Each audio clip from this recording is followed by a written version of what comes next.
Bonsoir à tous et merci de vous joindre à nous pour ce rendez-vous de l'information sur la télévision du Burkina. Au menu de cette édition, fin de vacances pour l'équipe gouvernementale, la cloche de la reprise a sonné ce matin pour le premier conseil des ministres de la rentrée. Également dans ce journal, la théologie africaine, la pensée et l'œuvre de Monseigneur Anselme Titiama Sanou portée à la connaissance du grand public.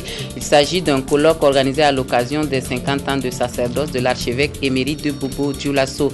Et puis en Libye, l'ancien chef des services secrets libyens, Sou Muammar Kadhafi, devra répondre des accusations de crimes contre l'humanité. Abdallah Al-Senoussi a été extradé vers Tripoli. Bienvenue à tous et merci de nous suivre. Des vacances qui finalement n'auront pas été de tout repos de l'avis des membres du gouvernement. Trop de chantiers en cours qu'il fallait finaliser. L'équipe de Luc Adolphe Thiao a dû reprendre ce matin la route de Kosiam pour le rendez-vous hebdomadaire du Conseil des ministres. L'ambiance de cette rentrée gouvernementale avec Boukari Ouedraogo.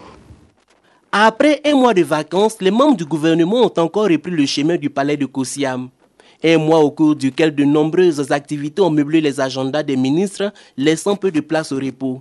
Même si certains se sont offerts des déplacements à l'extérieur, d'autres par contre ont préféré rester sur place pour poursuivre les chantiers déjà amorcés. Je n'ai pas eu beaucoup de vacances, comme vous m'avez suivi, mais j'ai tout de même fait un voyage de travail à Singapour et puis en Thaïlande, donc, ce qui m'a permis de changer d'air, mais surtout d'apprendre beaucoup de ces pays asiatiques. Les vacances, vous savez que nous sommes toujours dans l'organisation des concours.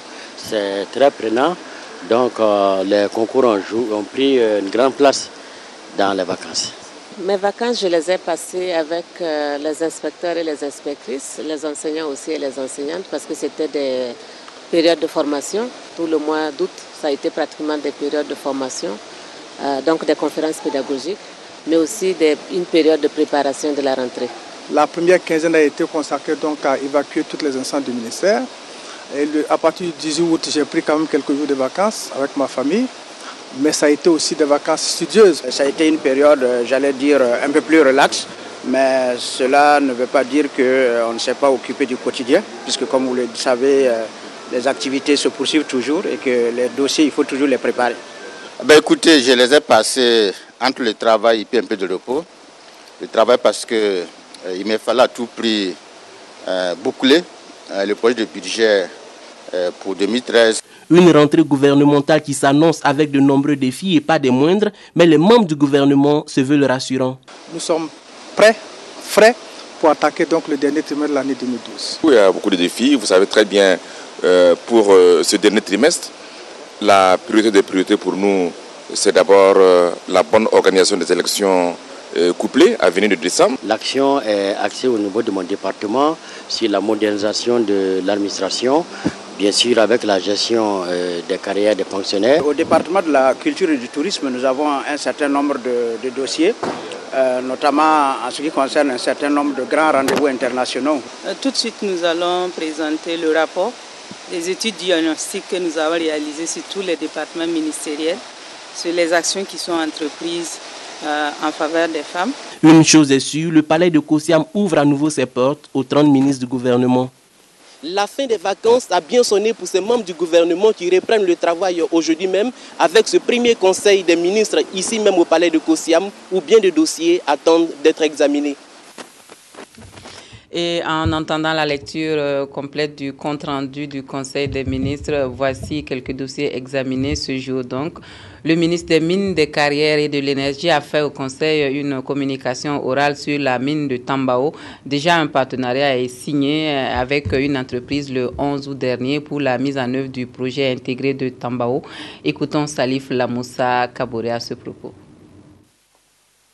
Le 27 juin dernier, j'avais donc avec le ministre chargé des Finances soumis un rapport sur la mine de manganèse de Tambao. Et en son temps, le Conseil donc avait pris acte de la décision de l'ARMP qui invalidait donc les conclusions de la CAM du ministère. Et le Conseil des ministres nous avait instruit, dans le cadre d'un partenariat public-privé, de rechercher un partenaire pour la mine de Tambao. Alors, suite donc à des discussions que nous avons eues avec la première entreprise qui était classée au niveau de la CAM, qui est Pan-African Mineral. Nous avons signé un partenariat donc public-privé le 11 août dernier avec cette entreprise qui est chargée donc de mettre en œuvre le projet intégré de Tambao qui consiste à la construction de la mine de Tambao, à la construction de la route Dori Golom Tambao, à la construction du chemin de fer Kaya Dori Golom Tambao et à la réhabilitation donc du tronçon Ouaga Kaya. Voilà donc le dossier que nous avons présenté au niveau du Conseil des ministres. Et le Conseil des ministres donc, a donc entériné la décision et donc la signature donc, de cet accord de partenariat qui est survenu le 11 août dernier avec Pan-African Mineral entre le PDG de cette société, le ministre en charge des Finances et moi-même. Le ministre délégué chargé de l'alphabétisation lui a soumis au Conseil un rapport sur la situation de l'alphabétisation au Burkina Faso, les acquis et surtout les défis à relever. Il est question de l'organisation très prochainement des journées de réflexion sur les langues utilisées au Burkina Faso pour l'alphabétisation. Le ministre Zakaria Thiem Touré nous donne des précisions. Nous avons souhaité partager avec les membres du Conseil des ministres la situation de l'alphabétisation dans notre pays. Il s'est agi de rappeler un peu le contexte dans lequel nous évoluons actuellement, les acquis de l'alphabétisation, parce que ça fait déjà plusieurs décennies que nous travaillons dans ce domaine au Burkina Faso, mais également parler des défis à relever et esquisser quelques pistes comme ça à explorer pour que l'alphabétisation dans notre pays, ou on va dire plutôt que l'analphabétisme, la question de l'analphabétisme soit résolue une bonne fois pour toutes. Alors avec les membres du Conseil, nous avons échangé des idées et il est question d'organiser bientôt un temps vraiment de réflexion sur les langues utilisées dans notre pays pour l'alphabétisation, sur l'utilisation des infrastructures éducatives. Donc bientôt on introduira un rapport dans ce sens en Conseil des ministres qui prendra des décisions afin que l'analphabétisme dans notre pays soit dans un délai très court un mauvais souvenir. Le ministre de l'Action sociale et de la solidarité nationale, elle a soumis au Conseil un dossier relatif à l'organisation de la 8e édition du mois de solidarité. L'ambition cette année, c'est de récolter 100 millions de francs CFA. Des semaines thématiques sont prévues. Clémence Traoré-Somé nous donne des détails. Nous avons effectivement soumis ce dossier pour avoir les orientations du Conseil des ministres pour l'organisation de cette 8e édition que nous comptons placer du 11 octobre au 9 novembre. Et fort du succès de la 7e édition du mois de solidarité qui nous a quand même permis de collecter à peu près 140 millions de francs CFA en nature et en espèces pour nous permettre de venir en aide aux populations vulnérables de notre pays. Nous avons proposé d'organiser cette année encore une édition du mois de solidarité au cours de laquelle nous comptons collecter à peu près 100 millions de francs parce que nous devons tenir compte du fait que cette année nous avons eu la crise alimentaire, la situation des réfugiés, il y a les élections, nous avons beaucoup sollicité les populations, donc nous avons fixé les objectifs à 100 millions, mais nous comptons également innover en organisant ce mois sous forme de semaine thématique. Parce que les autres années, c'était un mois où on plaçait un peu les activités sans beaucoup de logique. Mais maintenant, nous avons retenu de faire 4 semaines thématiques. La première semaine sera consacrée au refus de la misère avec des activités qui entrent dans ce cadre. La deuxième semaine à la promotion des personnes âgées. La troisième semaine à la lutte contre l'exclusion sociale. Et la quatrième semaine à la promotion et à la protection des personnes handicapées. Donc les activités seront regroupées par semaine thématique et nous comptons également impliquer le plus grand nombre de départements ministériels pour que ensemble ce soit vraiment une action du gouvernement et pas seulement une action du ministère de l'Action sociale. Et enfin, nous comptons également pour mieux vulgariser la charte nationale de solidarité nationale et qui est en cours de traduction dans 5 langues nationales afin de la mettre à la portée de ceux qui sont vraiment alphabétisés dans le langue nationale et là en collaboration avec le ministère de l'Éducation nationale et de l'alphabétisation. Voilà, les propos des 3 ministres ont été recueillis pour nous par Boukari Ouedraogo. Vous aurez l'intégralité du compte-rendu de ce Conseil des ministres après ce journal. Il y avait également un parfum de reprise au comité d'évaluation, au comité de suivi et d'évaluation des réformes politiques consensuelles avec 2 dossiers sur la table. Il s'agit du rapport semestriel de la remise en œuvre de ces réformes qui sera examiné et les préparatifs du Forum national sur la laïcité. Les membres du comité se sont réunis ce matin et cela jusqu'au 18 septembre. Symphorien Somda. Cette session est la 3e des membres du comité de suivi et d'évaluation des réformes politiques consensuelles. Elle va permettre à ces 30 membres d'adopter les activités exécutées par le ministère en charge des réformes politiques 6 mois après leurs travaux. Le deuxième aspect va porter sur la tenue du Forum national sur la laïcité au Burkina Faso du 26 au 28 septembre prochain. Nous allons, au sortir de ces travaux, avoir un document définitif sur l'organisation et la tenue du Forum sur la laïcité. Nous aurons de façon définitive la liste des invités, le chronogramme des travaux, la tenue même des travaux et nous pourrons porter cela à la connaissance de tout le monde. Pour le comité, ces résultats seront portés à la connaissance des Burkinabés afin qu'ils sachent que beaucoup de réformes proposées au niveau du CCRP ont été prises en compte et mises en œuvre. Il a été porté à la connaissance du comité de la disparition d'un de ses membres. Il s'agit de Fatimata Bougouma, représentant la société civile, rappelée à Dieu en juillet dernier. Au département en charge des collectivités territoriales, on fait le point de la mise en œuvre effective de la décentralisation au Burkina Faso. Une série de rencontres a été initiée et qui devrait permettre aux acteurs du département et leurs partenaires cette pause bilan. C'est à Banfora que le top de départ a été donné. Pour ces concertations, Sanoua Christine Koulibaly.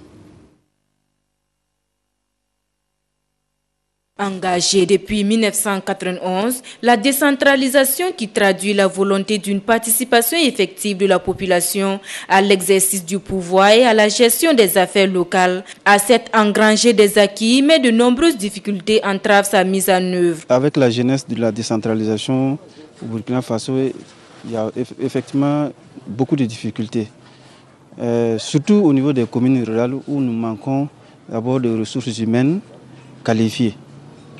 95 à 98% des investissements proviennent des ressources transférées.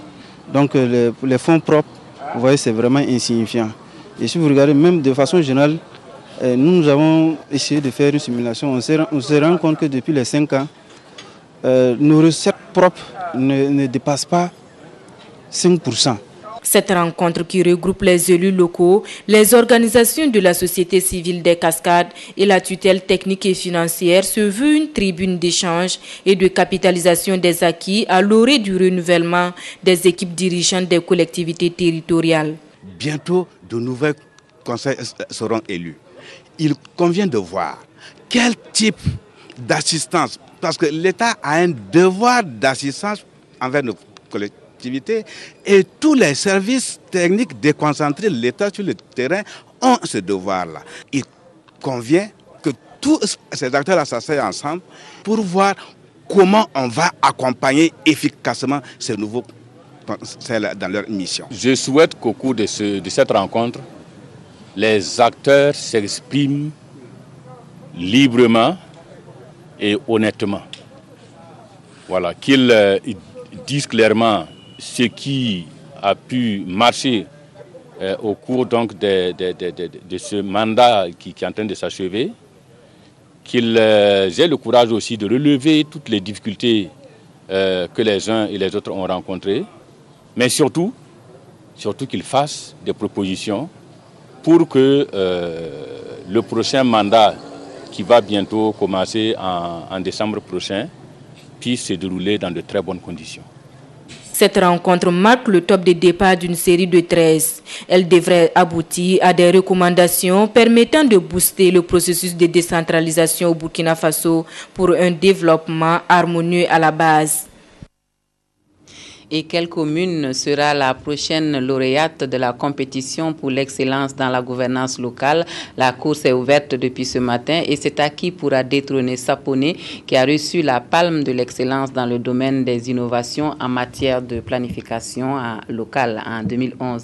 La Copégol fait la promotion de la bonne gouvernance dans les communes et qui est à sa 4e édition. Donc, Eleonore Yerbanga a suivi le lancement de la compétition à Sapone.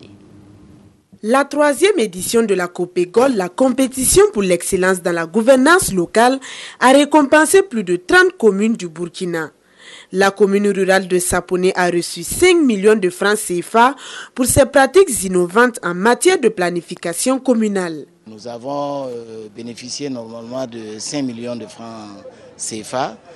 5 millions pour lesquels nous avons déjà élaboré des demi-projets. Nous avons particulièrement trouvé des moyens de déplacement à toutes nos femmes conseillères.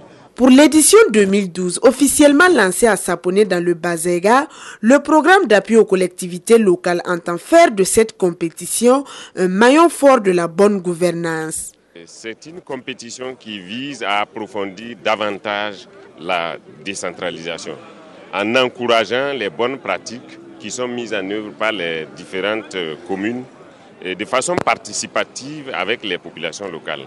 De 13 participants en 2009, les candidats à la Copégol sont passés à 300 en 2011 et la Banque mondiale, partenaire de la compétition, tire des satisfactions. Cette initiative justement de Copégol, c'est pour amener les élus à engager avec leur communauté la question de la gouvernance dans la transparence, dans la participation.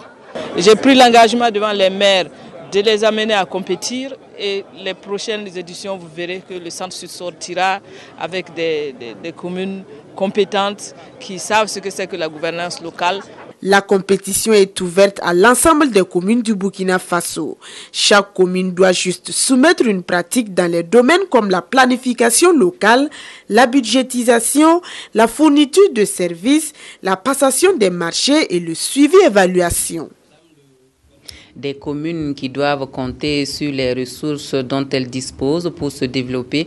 La filière mangue, tomate et oignons s'avère très porteuse et dans l'espace CEDEAO, il est question de booster la productivité dans ce domaine. À Bobo Dioulasso, le programme d'appui à la productivité agricole en Afrique de l'Ouest a convié acteurs et partenaires au développement, à l'élaboration d'un plan d'action pour les 4 prochaines années pour le développement de la filière. Karim Sissé. Au Burkina Faso, la production annuelle de la mangue est estimée à 327 500 tonnes. Quant à celle de l'oignon et de la tomate, elles sont respectivement évaluées à 242 000 tonnes et 157 000 tonnes et représentent une part importante du produit intérieur brut.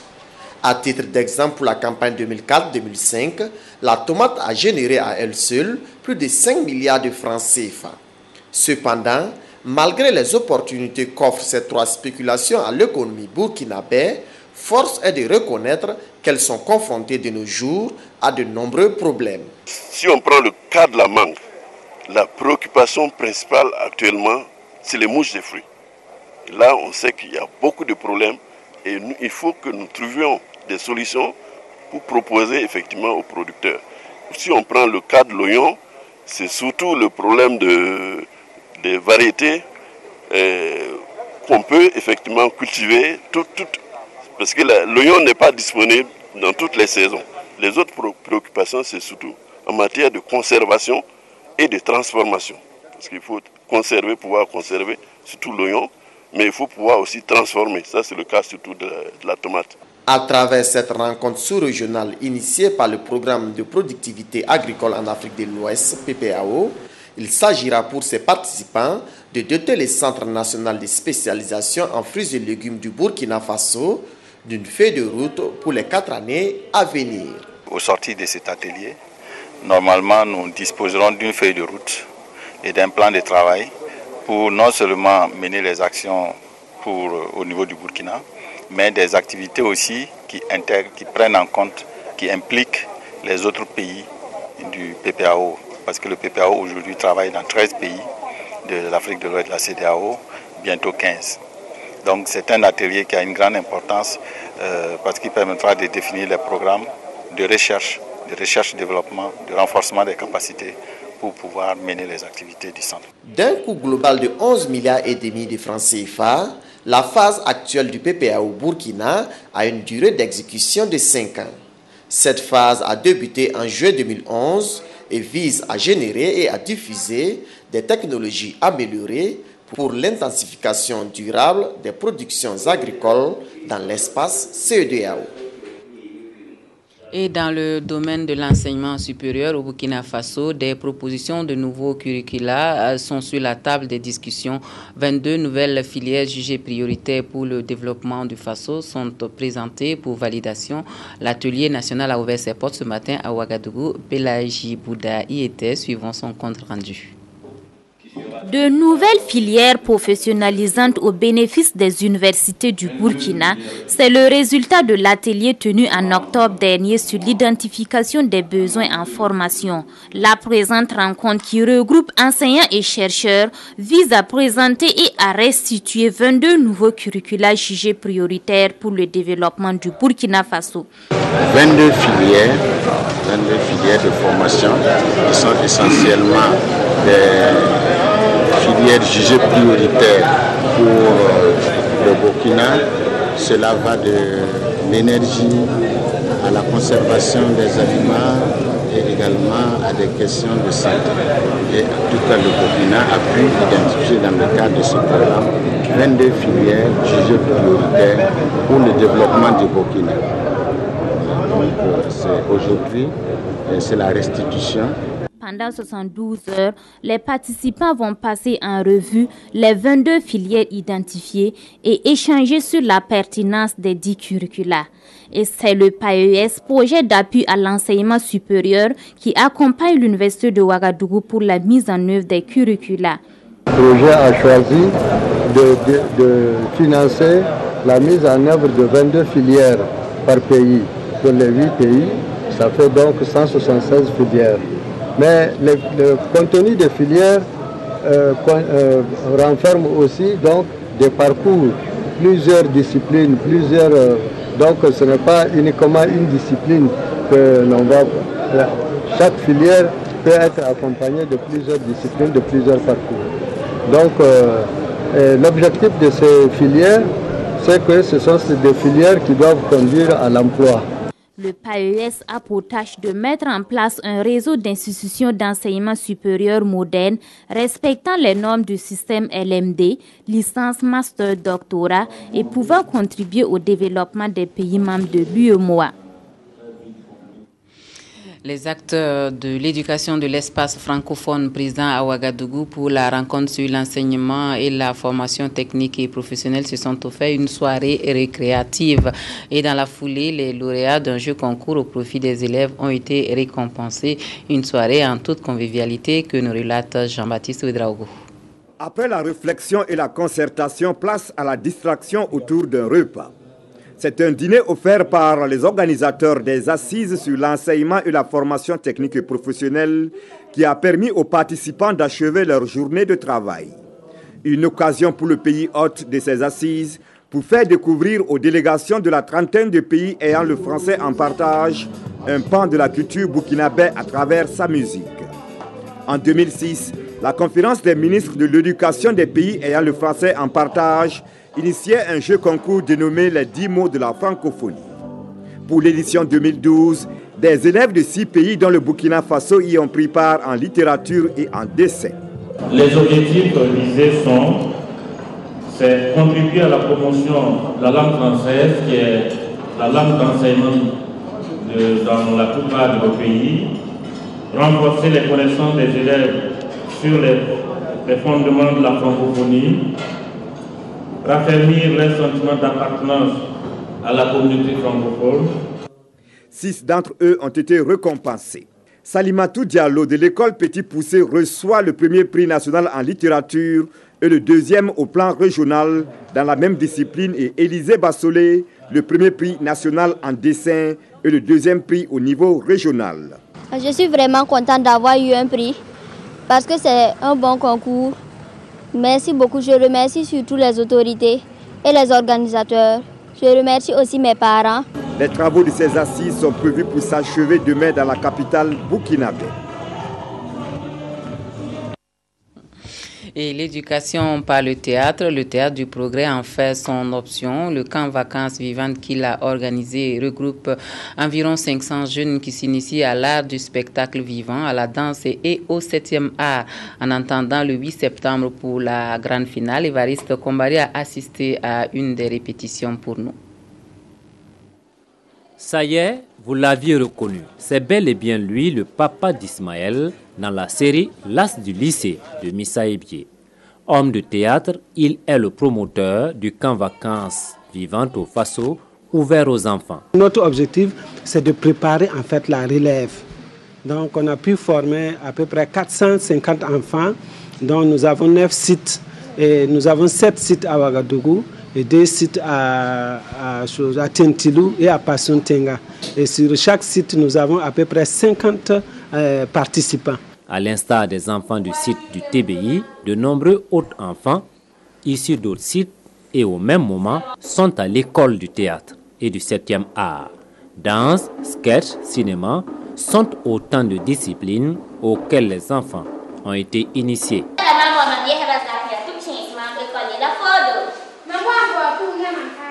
Après des ballets, de théâtre, donc ce qui m'a bien intéressée, c'est le théâtre. J'étais très épatée, vraiment de l'enthousiasme, de l'énergie que les jeunes ont mis dans ce projet, comme ils avaient envie de saisir l'occasion comme ça, la balle au bond. L'ambition de ce camp, qui a reçu l'appui de Compassion Internationale, est de faire de ces enfants, par le biais des arts, des hommes de demain. On leur donne tous les éléments nécessaires pour qu'ils aient tous les atouts. Comme ça, partout où ils sont, ils pourront se débrouiller, avoir une condition de vie améliorée. La grande finale du camp vacances vivantes au Faso se déroulera demain au Sénaza. Toutes les troupes s'y retrouveront pour la restitution. Opportunité pour les enfants de démontrer tout leur savoir-faire. Le 8 septembre prochain, cela fera 50 ans que Monseigneur Anselme Titia Massanou a été ordonné prêtre.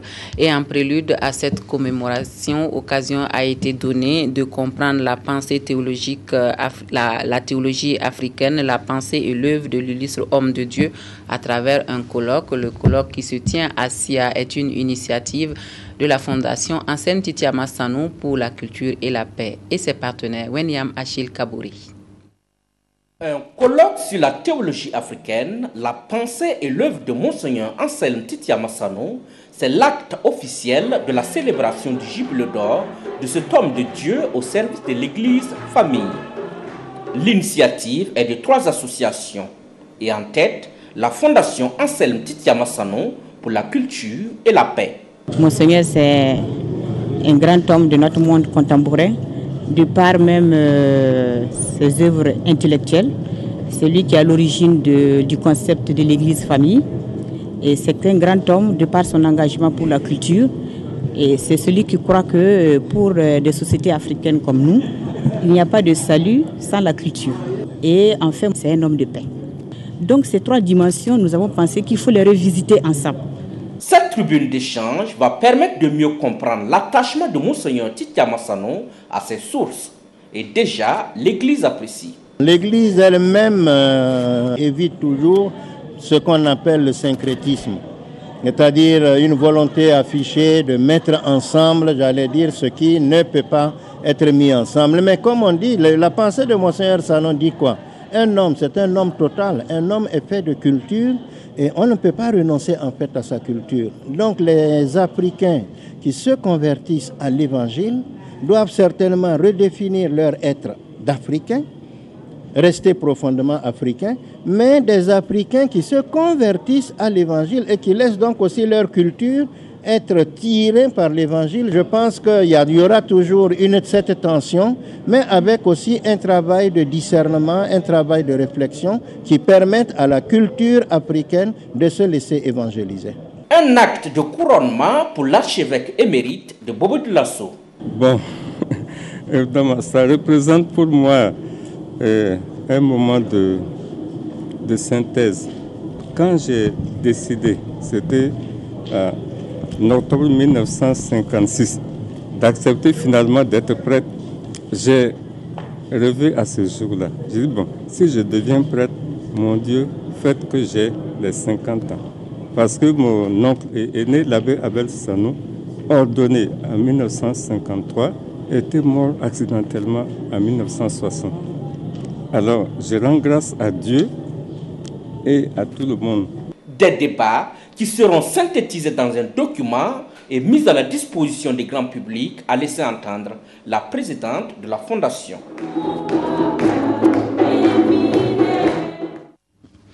Et à Ouagadougou, un jeune d'Esther réunit des fidèles chrétiens du Burkina, du Mali, du Togo et du Niger.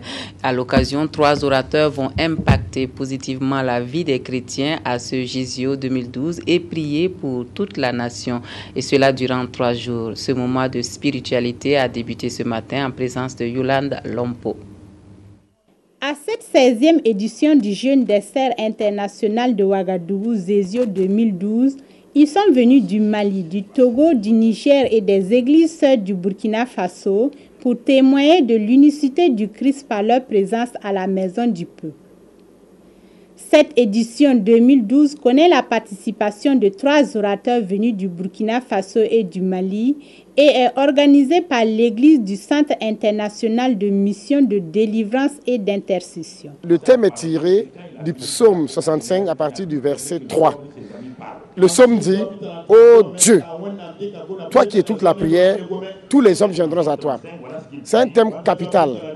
Parce que quand on regarde par exemple à travers le Burkina Faso d'abord, on se rend compte que tout le monde prie. Durant ces 3 jours-là, le thème sera développé par principalement 3 orateurs pour que le peuple de Dieu comprenne d'abord l'importance de la prière faite selon les Saintes Écritures. C'est très capital. Et ensuite, donc, on va s'appuyer sur des thèmes assez variés pour donc implorer donc, la grâce de Dieu. Non seulement pour le Burkina Faso, mais également, bien sûr, donc, pour les autres nations. Et ensemble, dans le jeûne, ces chrétiens vont louer et adorer Dieu au cours de ce réveil spirituel. Et pour ouvrir la page internationale de ce journal, nous allons en Libye où Abdallah al-Sanoussi devrait répondre aux accusations de crimes contre l'humanité arrêté il y a 6 mois en Mauritanie. L'ancien chef du renseignement du régime de Muammar Kadhafi vient d'être extradé vers la capitale libyenne. Abdallah Sanoussi est également recherché par la Cour pénale internationale. Merci à vous de nous avoir suivis. Je vous retrouve tout à l'heure pour la lecture du compte-rendu du Conseil des ministres.